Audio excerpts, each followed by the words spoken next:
Congress was involved with the Compromise of 1850 along with the President at the time, Zachary Taylor, African Americans, and Western territories. The Compromise of 1850 communicated to another huge breaking point in history by making it possible for the Fugitive Slave Act to be amended. This compromise took place and affected the Western territories and was finally passed September of 1850. The Compromise of 1850 changed the amount of slave states and free states back in the mid-1800s for good.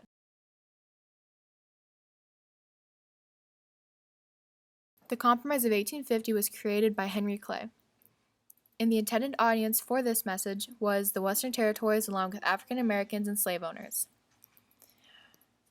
Resolved that California with suitable boundaries ought upon their application to be admitted as one of the states of this Union, without the imposition by Congress of any restriction in respect to the exclusion or introduction of slavery within those boundaries.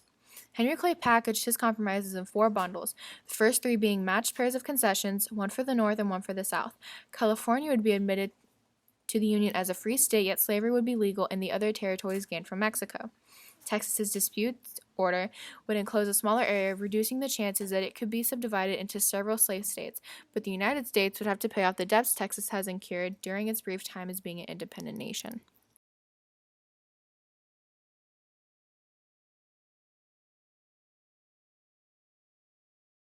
Reactions to the Compromise of 1850 and the Fugitive Slave Law exacerbated rather than relieved the growing divisions between the North and the South. In an effort to mollify the South, politicians alienated the North and transformed many whites who had previously considered themselves unaffected by slavery into fervent abolitionists.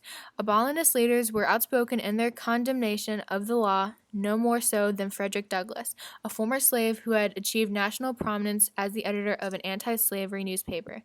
In the speech, "What Do Slave Is the 4th of July," Douglass declared that slavery has been nationalized in its more horrible and revolving form. By that act, Mason and Dixon's line has been liberated. New York has become as Virginia, and the power to hold, hunt, and sell men, women, and children as slaves no longer a mere state.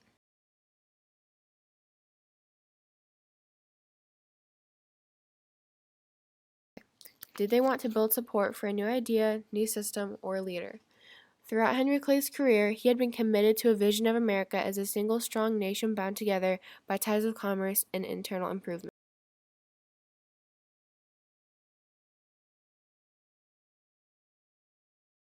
What is the historical significance or the area, region, state, or country? The Compromise of 1850 would be affecting the North and the South and other territories gained from Mexico.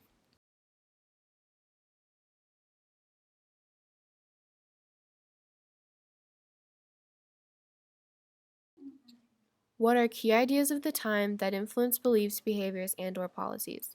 The Mexican War of 1846 through 1848 generated the conflict that produced the Compromise of 1850. Northern Democrats, upset at Southern domination of the party, rallied behind a slogan of slavery prohibition from any territory acquired from Mexico, the Wilmot Proviso. But President James K. Polk desired to fill out the continental boundaries of the United States, and in the Treaty of Guadalupe Hidalgo in 1848, he obtained the area now consisting of California, New Mexico, Arizona, Colorado, and Utah.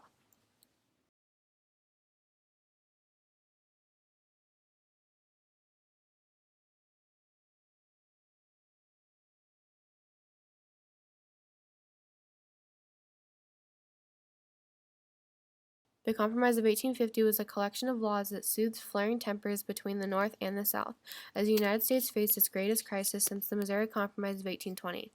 The 2 geographical regions of the country were embroiled in disagreements that had roots in the issue of slavery and political power.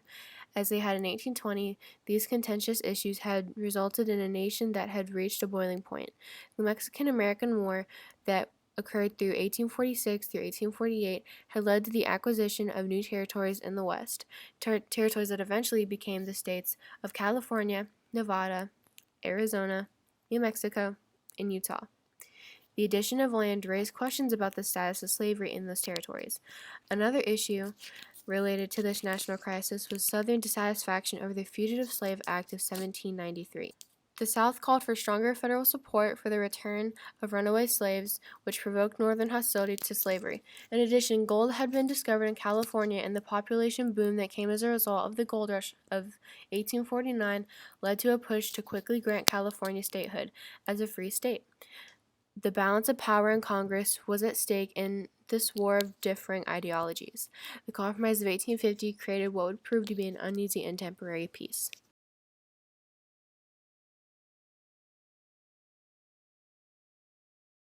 The way that the Compromise of 1850 was communicated was by Senator Daniel Webster of Massachusetts answering Calhoun by supporting the compromise of his famous 7th of March address, which is considered to be an outstanding example of American persuasive oratory. In his address, Webster described his position on slavery in the context of history rather than morality. He argued that the question of slavery in the Union had been decided by historical precedents. Congress prohibited slavery in the Northwest Ordinance of 1787 and divided regions into slaveholding and free in the Missouri Compromise of 1820. Webster believed that slavery could not be abolished where it was currently existing, but that it could not be allowed in the newly acquired.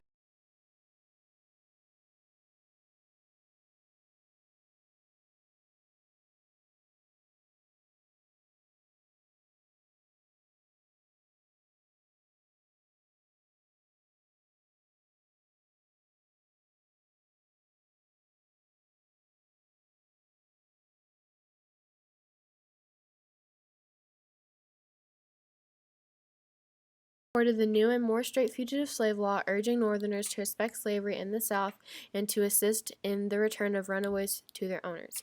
He agreed with Clay that the Union could never be separated peacefully. Clay, Calhoun, and Webster are known as the great terminative of the debate of the Compromise of 1850.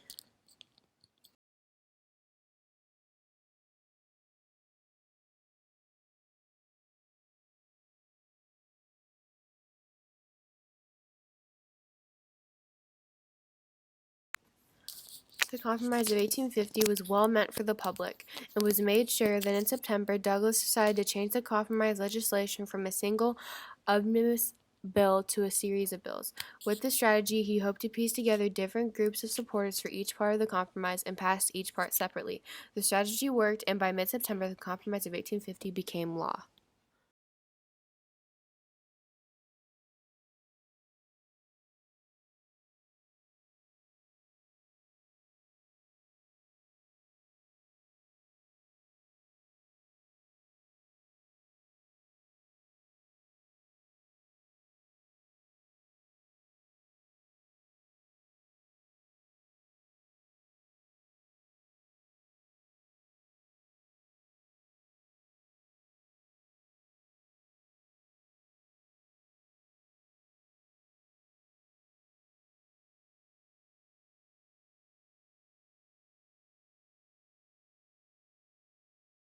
Did the author want to provide information, or did the author want to persuade their audience?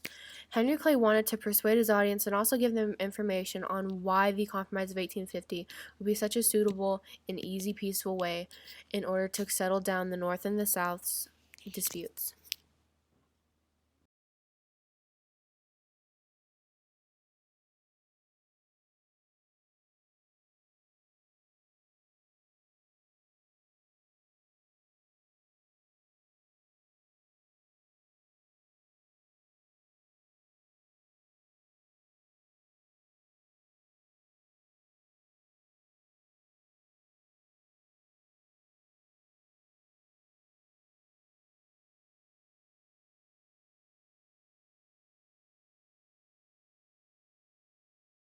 Henry Clay's audience was not misunderstanding the message, nor were they confused. They were more upset and irritated that they would be having to give up their slaves, which is something that they were not willing to do, which is why that they retaliated and fought back.